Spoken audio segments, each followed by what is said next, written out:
জীবনটাও দিয়ে দিল, তারা মারা গেছে, এ কথা কখনো বলবি না। কে বলছেন?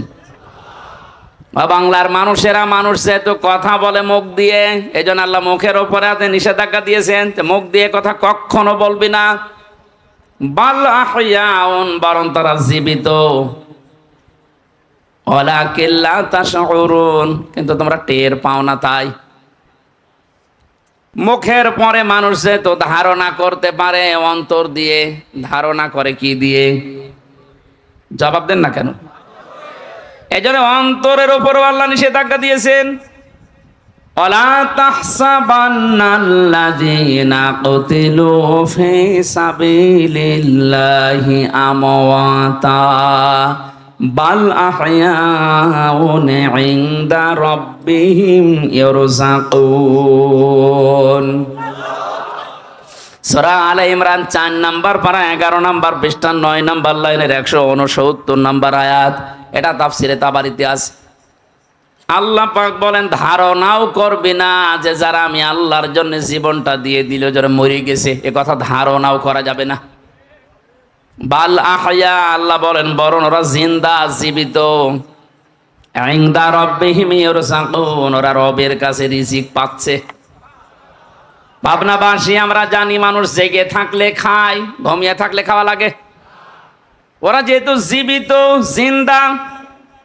গতকালকে ফেনীতে পানি থেকে রক্ষা করার জন্যে ইসলামী ছাত্র শিবিরের 3টা ভাই মানুষকে বাঁচাতে গিয়ে 3 জনেই ডুবে শহীদ হয়ে গেছে।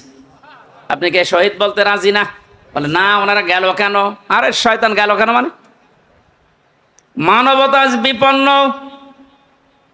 মানুষ ভেসে চলে যাচ্ছে, ওরা জীবনটা বাজি রেখে বাঁচাতে গিয়ে মারা গেছে। আর আপনি তো এসি রুমের ভেতরে বসে ফতোয়াবাজি করছেন। শায়েখ আহমদুল্লাহ, ডক্টর আব্দুল হাই সাইফুল্লাহ, এই সমস্ত মানুষগুলো আজ যা করছে, এইরকম যদি এই দেশে যত নামধারী আমরা আলেম আছি সব যদি এগিয়ে যেতাম, আমার মনে হয় এ বানভাসী মানুষের কিছুটা হলেও কিছু উপকার হতো। আমরা কুষ্টিয়া, পাবনা, মেহেরপুর এই সমস্ত জেলাগুলো একটু উঁচা, তো পানি তো কি টের পান না। রংপুর বিভাগের মানুষেরা, আর ওদিকে ফেনী, নোয়াখালী, সিলেট অঞ্চলের মানুষেরা টের পাচ্ছে এখন এই আগ্রাসনের কারণে। আজকে এই ঘন্টাখানেক আগে দেখলাম পানি ফেনী জেলা থেকে নামতে আরম্ভ করেছে, মহিপাল থেকে, এবং যেখান থেকে পানি এসেছিল পানি ওদিকে উল্টা যাচ্ছে আবার। এই যে লক্ষ লক্ষ মজলুমদের এখন চোখের পানি। গত রাতে আমি তাহাজ্জুদের নামাজ পড়ে আল্লাহকে কান্নাকাটি করে বলেছিলাম, আল্লাহ সকাল হতে হতে যেন একটা সুসংবাদ শোনা যায় যে পানি থেকে মানুষ মুক্ত হচ্ছে। দোয়া আমার মনে হয় এই পাবনা জেলায় পার হতে হতে দোয়া কবুল হয়ে গেছে। কারণ নবীজি জানিয়েছেন, ইত্তাকি দাওয়াতাল মাজলুম, মজলুমের বরদোয়া থেকে নিজেকে বাঁচিয়ে রাখবা। ফাইন্নাহা লাইসা বাইনাহু ওয়া বাইনাল্লাহি হিজাব, মজলুমের ভেতরে আর আল্লাহর ভেতরে কোনো পার্থক্য থাকে না, ও দোয়া করলেই কবুল হয়ে যায়।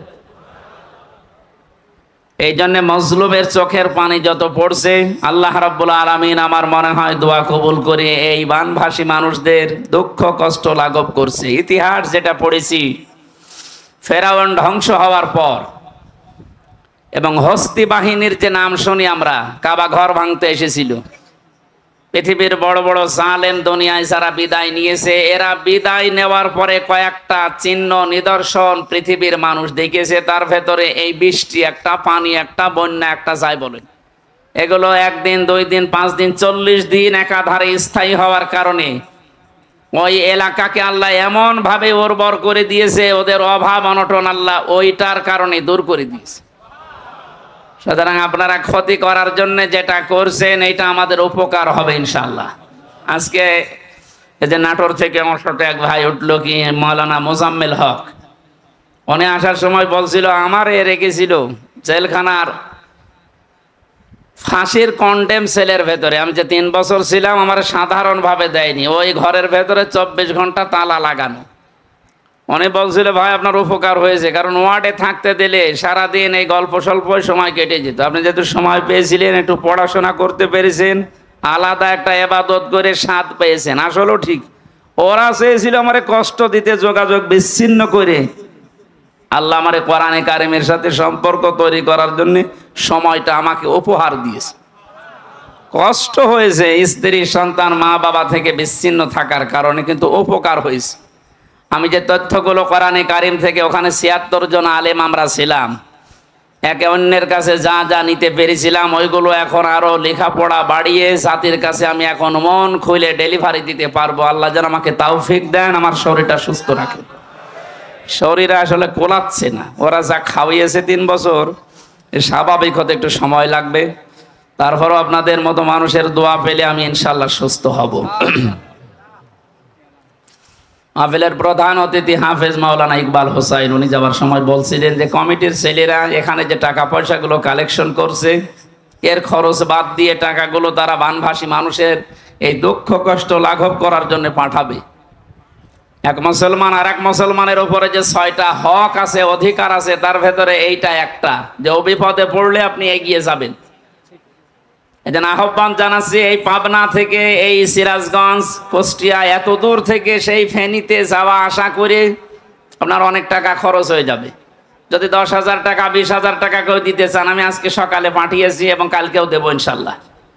বিভিন্ন জায়গা থেকে, আমার বাবার কাছ থেকে, আমার নিজের টাকা থেকে, এমনি তো আমার ফকির বানিয়ে ফেলেছে সরকার, তারপরও যা পাচ্ছি আমি পাঠাচ্ছি। কারণ এত দূর যাওয়া আসা করি, যা টাকা খরচ হবে ওই টাকাগুলো যদি আমার দায়িত্বশীল যারা আছে, বিশেষ করে আমিরে জামাত যিনি এখন দায়িত্বে আছেন, ওই মাধ্যমে পৌঁছিয়ে দিতে পারলে সঠিক জায়গা মতো পৌঁছাবে, এখানে আর 2 নাম্বারই হবে না। আপনারা চেষ্টা করেন। আমি তাফসিরুল কোরআন মাহফিল লিখেছেন, তাফসির করব ইনশাআল্লাহ। যে আয়াত পড়েছি, একটা গুরুত্বপূর্ণ বিষয় এখানে আল্লাহ আলোচনা দিয়েছেন। আমি পয়েন্ট আকারে কথা বলবো, কিন্তু 4-5 মিনিট সময় নিচ্ছি। একটু আপনার রাগ না করে একটু ওদের দিকে চোখ বন্ধ করে ভাবেন যে আপনি এখানে বসে আছেন আর ওরা হাসতেছে। একটা টুকরা খাবারের জন্য কি হাহাকার দেখলাম। এই জন্য ওই দিকে তাকিয়ে যার যতটুকু সামর্থ্য আছে একটু এগিয়ে আসা লাগবে। 4-5 মিনিট যা পারেন, এটা একটা ইবাদত। এখন যেটা চলছে এইটাও ইবাদত, ওই যা করবেন ওইটাও ইবাদত। কিন্তু ইবাদত মনে করে যদি 2 টাকা থাকে 2 টাকা দিয়ে দেবেন। যারা যাচ্ছে মাত্র 4 থেকে 5 মিনিটে, মাওলানা হোসাইন কই, আপনি একটু মাইকটা হাতে নেন তো ভাই, আমার আর গলা নষ্ট করে লাভ নেই। ও তো আবার ওই যে টাকা কালেকশনের উস্তাদ, তো হাওয়া মাওয়া দিতে পারে, একটু হাওয়া দিক নেন।